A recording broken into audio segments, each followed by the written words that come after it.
प्रभाग क्रमांक 20 मधील कासारवाडी येथे राष्ट्रवादी काँग्रेस अजित पवार गट यांची जाहीर सभा उत्साहात पार पडली। या सभेला मावळचे आमदार सुनील शेळके प्रमुख उपस्थित होते। त्यांनी नागरिकांना येत्या महापालिका निवडणुकीत मोठ्या संख्येने मतदान करण्याचे आवाहन करत उपमुख्यमंत्री अजित पवार यांचे हात बळकट करण्याचे सांगितले। पिंपरी चिंचवड शहर ही अजितदादांची कर्मभूमी असून या शहराचा विकास होणारच अशी ठाम भूमिका त्यांनी मांडली। यावेळी उमेदवार योगेश भल यांनी टीका टिप्पणी न करता चारही उमेदवार एकत्रितपणे प्रामाणिक काम करत राहणार असल्याचं माध्यमांशी बोलताना स्पष्ट केले। नागरिकांचा प्रचंड प्रतिसाद आहे। आज शहरामध्ये लोकांना कोणत्याही परिस्थितीमध्ये भारतीय जनता पार्टीचं उच्चाटन करायचं आहे, त्यांना हितनं घालवायचं आहे। या पद्धतीने आपण बघता की नागरिकांचा किती चांगला प्रतिसाद आहे आणि आदरणीय अजितदादा पवारांनी आजच जाहीरनामा आमचा घोषित केला आहे। त्या जाहीरनाम्यामध्ये शहरासाठी अतिशय आनंदाची घोषणा दादाने केलेली आहे की पुण्याप्रमाणे पीसीएमसी पिंपरी चिंचवड कॉर्पोरेशनला सुद्धा बसचा आणि मेट्रोचा प्रवास हा आज दादांनी या ठिकाणी मोफत जाहीर केलेला आहे। त्याचबरोबर 500 फुटापर्यंतच्या घरांना सुद्धा 100% करामध्ये माफी आहे। स्वच्छता आणि त्याचप्रमाणे या शहराचे आरोग्य याची विशेष काळजी घेतली जाईल। त्याचबरोबर ट्रॅफिकचं जे कंजक्शन आहे, ट्रॅफिक हे सुरळीत आम्ही करू।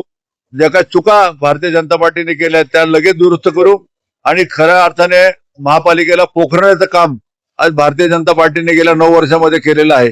त्या 9 वर्षामध्ये चिदोरी खाली झालेली आहे। आज महापालिका कर्जबाजारी झालेली आहे। त्यामुळे त्यामध्ये पण आम्ही भ्रष्टाचार दूर करू अशा प्रकारची घोषणा सुद्धा आज दादांनी या ठिकाणी केलेली आहे। तर आपण पाहिलं असेल की मागील 9 वर्षामध्ये त्या शहरामध्ये काही विकास झाला नाही। साधारणतः 70 ते 72 हजार कोटी रुपये खर्ची गेलेले आहेत। त्यामधले समजा आस्थापनेवर काही खर्च झाला असेल, पगार पाण्यावर खर्च झाला असेल, परंतु उर्वरित जे काही 45 ते 50 हजार कोटी रुपये जे खर्च आलेत ते गेले कुठे, त्याचा विकास झाला काय, याचा जाब नागरिक विचारणार आहेत। त्यामुळे निश्चितच आज आपण पाहिलं असेल की इतका उत्तम आणि चांगला प्रतिसाद आज रॅलीला पण मिळाला आहे। आज या ठिकाणी माझ्यासोबत आमच्या मनीषाताई श्याम लांडे, त्याचबरोबर जितेंद्र ननावरे, वर्षा सर्जेराव जगताप, मी स्वतः योगेश भल। आज आमची प्रभाग क्रमांक 20 ची ही जी रॅली झाली, अतिशय सुंदर रॅली झाली। आम्ही यामध्ये एकही माणूस पैसे देऊन आणलेला नाही। आम्ही लोकांचा उत्स्फूर्त प्रतिसाद आहे, लोक होऊन येत आहेत आणि आपण बघाल की ही विजयाची नांदी आहे शहराची। आम्ही आमच्या चारी उमेदवार चांगल्या मताधिक्याने 100% निवडून येतील हा माझा विश्वास आहे। आरोप प्रत्यारोप माझ्यावर करण्याचे खोटे आहेत, सपशील खोटे आहेत। त्यातलं एकही गोष्ट खरी नाही, तथ्य नाही। त्यामुळे मला कोणावर टीका करून त्यांना मोठं करायचं नाही, कारण त्यांना पण आधी राजकारणात आणणारा मीच आहे। जसं अजितदादाने इतरांना राजकारणामध्ये आणलं मोठं केलं, तसं ह्यांना राजकारणामध्ये आणणारा मी। अर्थात माझ्यापेक्षा मतदार हा सुज्ञ आहे, मतदारांनी त्यांना साथ दिली, परंतु त्यांना जसं आज जितेंद्रला तुम्हाला म्हटलं, मी जितेंद्रला पहिल्यांदा मीच आणलेलं होतं। बाकीच्यांना पण मी ज्या भगिनी आज माझ्यावर टीका करतायत त्या दोघींना पण राजकारणामध्ये माझ्यासोबत आल्या, माझ्या पॅनलमध्ये आल्या। आज या ठिकाणी मनीषा असेल, वर्षा असेल, ह्या सुद्धा आज पहिल्यांदा माझ्यासोबत आलेल्या आहेत। परंतु मला कोणाला टीका करून मला त्यांना मोठं करायचं नाहीये। त्यामुळे मी असं काही केलं नाही। त्यांचे आरोप हे बिनबुडाचे आहेत आणि सगळे खोटे आहेत। काही या सभेमध्ये महत्वाचं म्हणजे आपल्याला धोनीची उपमा देण्यात आली आहे, 7 नंबरच्या अनुषंगाने काय भावना आहे? नाही, धोनीची उपमा असं नाही, धोनी खूप मोठा महान खेळाडू आहे। परंतु ठीक आहे, आज पिंपरी चिंचवड शहरामध्ये 6 वेळा निवडून येण्याचा हा आधी माझा विक्रम झालेला आहे। आता 7व्यांदा पण निवडून येईल यामध्ये काही शंका नाही आणि चांगल्या मताधिक्याने यावं अशीच माझ्या नागरिकांना विनम्र आव्हान आहे, जेणेकरून तो पण एक रेकॉर्ड होऊ शकतो। किंवा 7 वेळा निवडून जाणारा एकमेव कॉन्झिक्युटिव्हली म्हणजे सलग 7 वेळा निवडून जाणारा आणि जास्तीत जास्त मताधिक्य घेऊन जाणारा नगरसेवक व्हावा अशा प्रकारची गणराजचरणी प्रार्थना करतो। माझ्या मतदारांना मी या ठिकाणी आग्रहपूर्वक विनंतीपूर्वक करतो की त्यांनी चांगले मतदान करावे। सर्वांना आमच्या पॅनलला आम्ही एक मत मागणारा आमच्यामध्ये कोण नाहीये। आम्ही इतरांसारखं मला एक मत द्या बाकीच्यांना खड्ड्यात घाला, आम्ही असं करत नाहीये। आमच्या राष्ट्राचे आमच्या सर्वांचं म्हणणं आहे, जे काय होईल ते आमच्या चौघांचं होईल। त्यामुळे जे काय करायचं ते आमच्या चौघांसाठी करा आणि सर्वांना समान न्याय द्या अशी आमची सर्वांना मागणी आहे। नक्कीच लांडेवाडी आणि या सर्व परिसरातील प्रभाग क्रमांक 20 चे राष्ट्रवादी काँग्रेस कासरवाडी राष्ट्रवादी काँग्रेस पक्षाचे अधिकृत उमेदवारांच्या प्रचाराच्या निमित्ताने ठिकाणी आलो। या भागामध्ये राहणारा माझा सर्वसामान्य कष्टकरी असेल, गाव भागातले किंवा गावठाणात राहणारे पूर्वीपासूनचा परिवार असेल, हे सर्वजण आदरणीय अजितदादांच्या नेतृत्वात असलेल्या राष्ट्रवादी काँग्रेस पक्षाच्या 4ही उमेदवाराच्या पाठीमागे खंबीरपणे उभा असलेला आपल्याला पाहायला मिळतंय। ज्या दादांनी मागील 8-9 वर्ष सोडले तर 25-30 वर्ष या शहरामध्ये मोलाचं योगदान दिलं, या शहराचा कायापालट केला, एक चांगल्या पद्धतीचं डेव्हलपमेंट करून जागतिक लेवलचं शहर म्हणून आपलं पिंपरी चिंचवड शहर आपल्याला पाहायला मिळते. म्हणून आज ही निवडणूक आदरणीय अजितदादांच्या अस्तित्वाची नाहीये, तर इथल्या सर्वसामान्य कष्टकरी किंवा पिंपरी चिंचवड शहरामध्ये असणाऱ्या मराठवाडा, विदर्भ, पश्चिम महाराष्ट्र, कोकण या भागातील नागरिकांच्या अस्मितेच्या इथले प्रश्न घेऊन या निवडणुकीला आम्ही सर्वजण सामोरे जातोय. अण्णा, एकंदरीत शहरामध्ये दोन दादांचा वाद हा मोठ्या प्रमाणात निर्माण झालेला आहे. त्याच वादाला एक प्रत्युत्तर म्हणून आपण येण्याचे संकेत दिलेत का?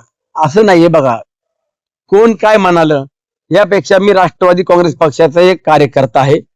मला दादांकडनं जी काही जबाबदारी दिली ती जबाबदारी मी निभावण्याचं काम केलं, परंतु प्रचाराच्या निमित्तानं या भागामध्ये येताना मी माझं कर्तव्य बजावतोय की ज्या दादांनी माझ्या मावळ तालुक्यात हजारो कोटी रुपयाचा निधी दिला, विकास कामं केली, डेव्हलपमेंट काय असती हे आम्हाला प्रत्यक्षात दाखवून दिलं, त्या दादांच्या प्रेमापोटी आम्ही त्यांच्या उत्तरे होण्याकरता या शहरामध्ये येऊन दादांच्या पाठीमागे खंबीरपणाची साथ देतोय. अण्णा, एकंदरीत मग हे राजकारण पिंपरी चिंचवडचं हे गटातटाच्या राजकारण राहील का विकासाच्या मुद्द्यावर राहील? हे बघा, कुणाला गटतट करायचे, कुणाला स्वार्थ साधायचा आहे, तो आपला आपला स्वार्थ साधण्याकरता इकडून तिकडे उड्या मारत पळालेला आहे. परंतु दादांच्या मागे सर्वसामान्य जनता आहे. राष्ट्रवादी काँग्रेस पक्षाच्या मागे घड्याळ चिन्हासमोरचं बटन दाबून इथली जनता महापालिकेमध्ये राष्ट्रवादी काँग्रेस पक्षाचा महापौर करतील याबाबत माझ्या मनात तीळ मात्र शंका नाही. सांगितलं की माझी जन्मभूमी ही बारामती आहे, पण कर्मभूमी माझी पिंपरी चिंचवड आहे.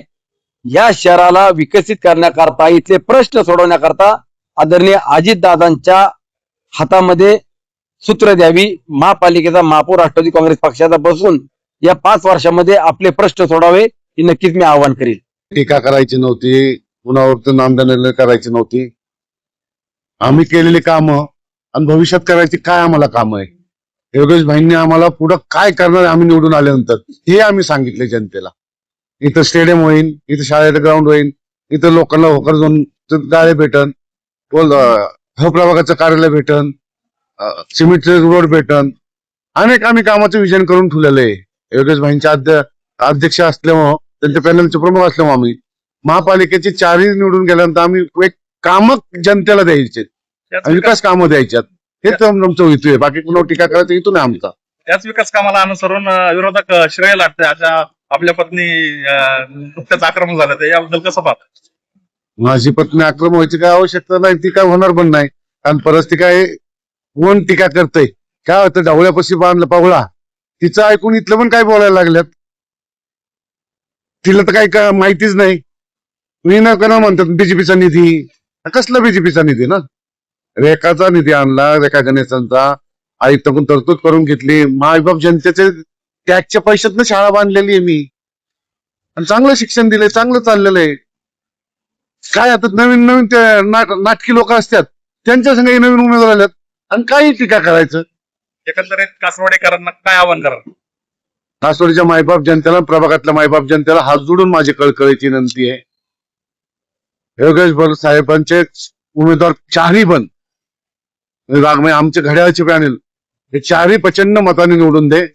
यांच्याकडून जनतेची मायबापांची सेवा होऊ दे आणि अजितदादांचे सत्ता येऊ दे, हीच माझी कासवाडीच्या मायबाप जनतेला विनंती आहे. तुम्ही 4ही जणांना निवडून द्या.